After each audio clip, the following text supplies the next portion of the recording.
Hi friends, అందరూ ఎలా ఉన్నారు? మీరు చూస్తున్నది Shyam news update 13 Telugu YouTube ఛానల్కి స్వాగతం అండి. ఆంధ్రప్రదేశ్ ప్రభుత్వము చాలామంది నిరుద్యోగులకి అందరికీ ఒక చక్కటి గుడ్ న్యూస్ అయితే ప్రకటించిందండి. మరి ఆంధ్రప్రదేశ్లో భారీగా 70,000 వాలంటీర్ భర్తీకి పోస్టులకు దీనికి సంబంధించిన విధి విధానాలను, అర్హతలను, ఎంపిక విధానం ఇక్కడ మీకు ఇవ్వడం జరిగిందండి. పూర్తి వివరాలు వీడియోను లాస్ట్ వరకు చూడండి, మధ్యలో స్క్రిప్ట్ అయితే చేయదండి. ఫ్రెండ్స్ మొట్టమొదటిసారిగా మా ఛానల్ చూసినట్టయితే లైక్ చేయండి, షేర్ చేయండి. పక్కన బెల్ వైపు కానీ మీరు నొక్కినట్టయితే మేము పెట్టే ప్రతి వీడియోలు మీకు అప్డేట్ రూపంలో వస్తుంటుంది. ఫ్రెండ్స్, ఏపీలో మొత్తం వాలంటీర్ల సంఖ్య 2,54,482 వాలంటీర్స్ ఉన్నారండి. ప్రస్తుతము గత ప్రభుత్వంలో 1,26,659 మాత్రం పనిచేస్తున్నారండి. 2024 సాధారణ ఎన్నికలకు ముందు 10,800 మంది 1,08,000 మంది వాలంటీర్లు రాజీనామా చేయడం జరిగిందండి.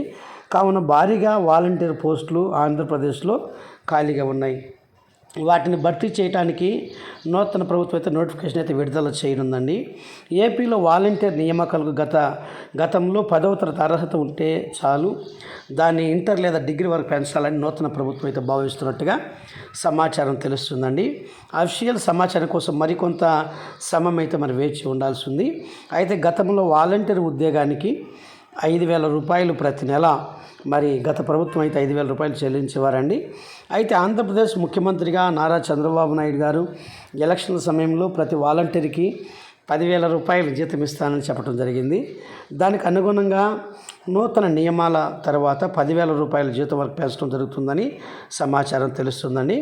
ఖచ్చితంగా గత ప్రభుత్వం అయితే 10 లేదా ఇంటర్ వరకు అయితే అడిగేది.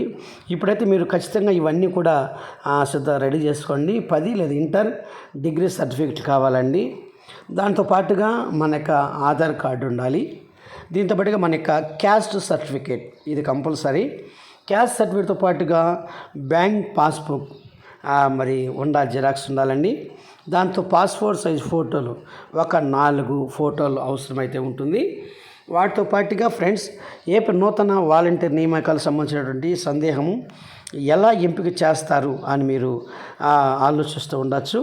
గతంలో ఏ విధంగా అయితే ఉద్యోగాలను ఎంపిక చేస్తారో ఈసారి కూడా అదే మాదిరిగానే ఇంటర్వ్యూ నిర్వహించి ఈ పోస్టులు భర్తీ చేసే అవకాశం అయితే ఉందండి.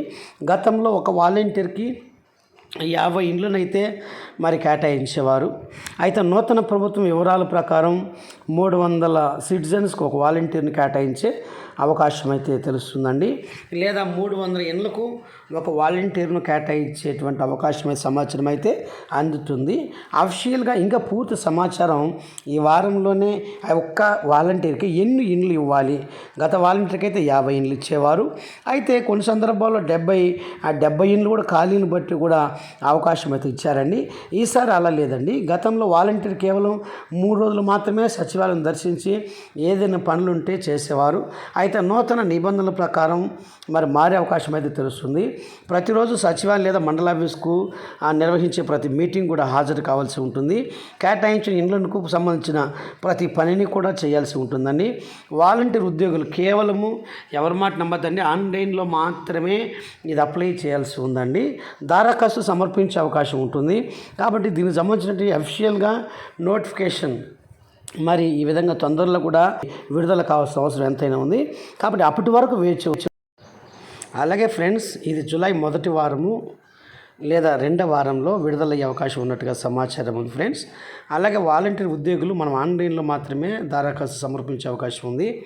కావున దీనికి సంబంధించిన అఫీషియల్స్ నోటిఫికేషన్ అప్లై లింక్ ఇంకా కూడా రావాల్సి ఉంది. ఫ్రెండ్స్, అలాగే కావాల్సిన అవసరం ఉంది. కాబట్టి ఖచ్చితంగా మీరు మా ఛానల్ నచ్చినట్లయితే లైక్ చేయండి ఫ్రెండ్స్, షేర్ చేయండి, మీ ఫ్రెండ్స్కు సబ్స్క్రైబ్ చేయండి. ఫ్రెండ్స్, మీ విలువైనటువంటి అభిప్రాయాన్ని కామెంట్ రూపంలో తెలియజేయండి.